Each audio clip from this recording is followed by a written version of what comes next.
देश दुनिया की तमाम खबरों के साथ एक बार फिर हाजिर है प्रसिद्ध गायक सोनू निगम और पापोन को दिया ईश्वरीय संदेश। फिल्म इंडस्ट्री की चकाचौंध और बाहरी आकर्षण के बीच अब फिल्म जगत से जुड़े कलाकार भी आध्यात्मिकता एवं आंतरिक जगत की खोज की ओर रुख करते नजर आ रहे हैं। इसी के बीच आपको दो जगह की तस्वीरें दिखा रहे हैं, जहां दिल्ली में फ्लाइट में बीके कंचन ने प्रसिद्ध प्लेबैक सिंगर सोनू निगम एवं पुणे में बीके डॉक्टर दीपक ने प्रसिद्ध सिंगर पापोन से स्नेह भरी मुलाकात कर उन्हें ईश्वरीय संदेश दिया। साथ ही आध्यात्मिक साहित्य भेंट करते संस्था द्वारा देश विदेश में हो रही सेवाओं की जानकारी दी। दोनों ही कलाकारों ने संस्था के कार्यों की सराहना की। आगे बीके कंचन ने संपूर्ण एयर इंडिया क्रू को भी ईश्वरीय संदेश दिया। चीन के महावाणिज्य दूतावास द्वारा आयोजित प्रतियोगिता में बीके सपना जज के तौर पर आमंत्रित। भारतीय सांस्कृतिक विरासत के बारे में जागरूकता को बढ़ावा देने के लिए चीन के ग्वांगझोउ में भारत के महावाणिज्य दूतावास द्वारा कैंटन इंडिया बुक क्लब की शुरुआत की गई। कैंटन इंडिया बुक क्लब के उद्घाटन के अवसर पर दक्षिण चीन में भारतीय प्रवासियों के बच्चों और युवा व्यवसायियों के लिए भारतीय वाणिज्य दूतावास द्वारा रामायण के महान महाकाव्य पर आधारित एक कहानी सुनाने की प्रतियोगिता आयोजित की गई, जिसमें प्रतियोगिता के लिए जजों के पैनल में चीन में ब्रह्मा कुमारीज की कोऑर्डिनेटर बीके सपना को मुख्य जज के रूप में आमंत्रित किया गया। बीके सपना ने दर्शकों को संबोधित करते हुए रामायण के महान महाकाव्य के बारे में कुछ अंतर्दृष्टि भी साझा की। उन्होंने रामायण के विभिन्न पात्रों के माध्यम से दर्शाए गए नैतिक और आध्यात्मिक मूल्यों की आवश्यकता पर भी जोर दिया। पानीपत के ज्ञान सरोवर में meditation for world unity and trust theme की लॉन्चिंग। पानीपत के ज्ञान सरोवर रिट्रीट सेंटर के दादी चंद्रमणि यूनिवर्सल पीस ऑडिटोरियम में ब्रह्मा कुमारीज की वार्षिक theme meditation for world unity and trust की लॉन्चिंग की गई। इस कार्यक्रम की शोभा बढ़ाने के लिए मुख्य वक्ता के तौर पर दिल्ली जोन की निदेशिका बीके चक्रधारी दीदी, बीजेपी अध्यक्ष दुष्यंत भट्ट, पानीपत सर्कल प्रभारी बीके सरला, ज्ञान सरोवर के निदेशक बीके भारत भूषण समेत कई महानुभावों की मौजूदगी रही। अवसर पर पानीपत सर्कल की 150 से अधिक बीके पाठशालाओं का वार्षिक उत्सव भी मनाया गया। इस कार्यक्रम के दौरान संस्था के आदि रतन भ्राता जगदीश भाई जी को भी याद किया गया। कार्यक्रम के अंत में सभी बीके बहनों समेत गीता पाठशाला चलाने के निमित्त भाई बहनों को सम्मानित भी किया गया। जबलपुर के शिव उपहार भवन में 2 दिवसीय स्वास्थ्य जागरूकता कार्यक्रम निरोगी भव आपका स्वास्थ्य आपकी मुट्ठी में का शुभारंभ अत्यंत उत्साह और सकारात्मक ऊर्जा के साथ किया गया।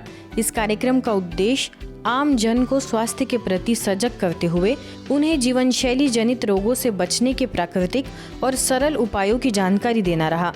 कार्यक्रम की शुरुआत मेडिकल विश्वविद्यालय के पूर्व कुलपति डॉक्टर RS शर्मा, शासकीय आयुर्वेदिक महाविद्यालय से doctor RK Tiwari, new diet system संयोजक Rahul Khatri, friends of tribal society सचिव कमल वलेचा और स्थानीय प्रभारी बीके विमला द्वारा दीप प्रज्वलन और ईश्वरीय स्मृति से हुई। मुख्य वक्ता माउंट आबू से बीके वेणुगोपाल ने अपने व्याख्यान में विस्तार से बताया कि किस प्रकार आधुनिक जीवन शैली में गलत खानपान, मानसिक तनाव और अनियमित दिनचर्या के कारण शरीर अनेक प्रकार के रोगों का घर बन जाता है। कार्यक्रम में नेचुरोपैथी सेंटर विजयवाड़ा से बीके गायत्री ने भी अपने विचार रखे। जन जागरूकता के अभियान के तहत इसको जन सामान तक पहुंचाया जा सकता है और ये जिस प्रकार की बीमारियां जो बढ़ती जा रही हैं, डायबिटीज, हाइपरटेंशन, मैंने मोनो देखा था अभी 4-5 बीमारियां जिनका कि मैंने नाम लिया, इनको कंट्रोल करने के लिए मैं समझता हूं कि आप जो है अपने इस राजयोग के माध्यम से या जो भी आपके इसमें ब्रह्म कुमारी के द्वारा जो भी कुछ विधान बताए गए होंगे उनके द्वारा आप जन तक पहुंचाने का प्रयास कर रहे हैं। मेरी बहुत आपकी शुभकामनाएं। ग्वालियर में संस्था के सिक्योरिटी सर्विस विंग द्वारा प्रभु उपहार भवन में सुरक्षा बलों के अधिकारियों एवं जवानों के लिए स्व सशक्तिकरण से राष्ट्र सशक्तिकरण थीम के अंतर्गत प्रेरणादायक कार्यक्रम का आयोजन हुआ। अवसर पर कैप्टन शिव सिंह ने उपस्थित सदस्यों को संबोधित करते हुए संस्था के सिक्योरिटी सर्विस विंग द्वारा पूरे देश भर में की जा रही गतिविधियों पर प्रकाश डाला। तो वहीं मुंबई से प्रोफेसर EV गिरीश ने अपने प्रेरणादायक विचार व्यक्त करते हुए कहा कि तनाव का सबसे बड़ा कारण हमारा स्वयं का दृष्टिकोण है। हमारी सोच ही हमें खुशहाल या तनावग्रस्त बनाती है। माउंट आबू से कर्नल VC सती, बीके कमल, SAF 2nd बटालियन से medical officer doctor Om Prakash Verma, स्थानीय प्रभारी बीके आदर्श ने भी उपस्थित प्रतिभागियों को आध्यात्मिकता द्वारा आंतरिक ऊर्जा को जागृत करने का आह्वान किया। कार्यक्रम में BK Prahlad, BSF composite hospital से assistant commandant Suresh PA, NCC के जूनियर कमीशन अधिकारी अनिल ठाकुर ने अपने अनुभव सभी के साथ साझा किए। दिल है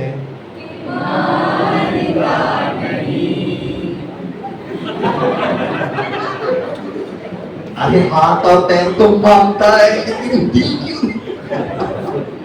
सारा खेल ही दिल मतलब हार्ट नहीं, दिल मतलब मन का खेल। राजयोग मेडिटेशन आपको राजा बनाता है मन के विचारों का। मेडिटेशन करने से होगा क्या? पहचानो अपने आप को कि मैं हूं कौन हूं। बॉडी और आत्मा दो चीज अलग अलग है। स्थूल जगत और सूक्ष्म जगत दो अलग अलग चीजें हैं। तो जब तक हम इन चीजों को समझने के बाद में इनका मंथन नहीं करेंगे, चिंतन नहीं करेंगे, घर पे जाकर के और बैठेंगे नहीं, तब तक सार्थकता महसूस नहीं होगी।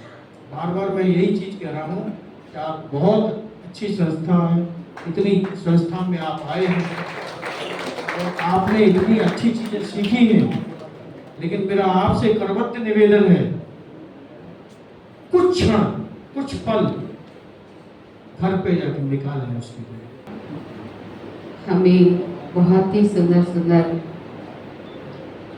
आत्मा के अभ्यास के लिए, परमात्मा से पावर लेने के लिए, साथ साथ हेल्दी रहने के लिए टिप्स भी मिले। परंतु इन सब चीज़ों को धारण करने के लिए दृढ़ता की आवश्यकता है।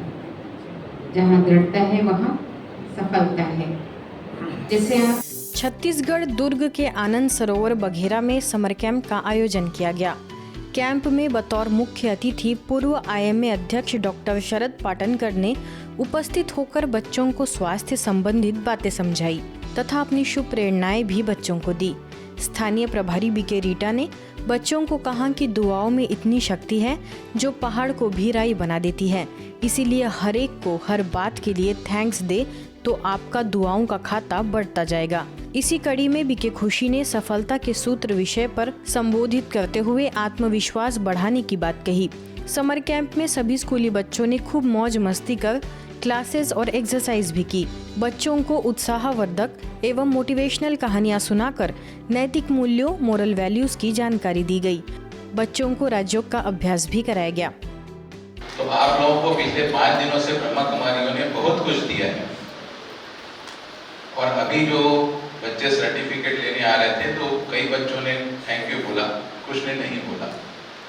तो मैं सबसे गुजारिश करूंगा कि वे जोरदार अपनी ऊंची आवाज में सारे ब्रह्मा कुमारी को बोले धन्यवाद धन्यवाद धन्यवाद। शिव बाबा भी हमको यही सिखाते हैं, हर बात में क्या करो थैंक्स, कि जो चीज है उसके लिए तो थैंक्स देना है एक बार, लेकिन जो चीज नहीं है उसके लिए 10 बार थैंक्स देना है। आज की खबरों में फिलहाल इतना ही। देश दुनिया की तमाम खबरों के लिए देखते रहिए मधुबन न्यूज़।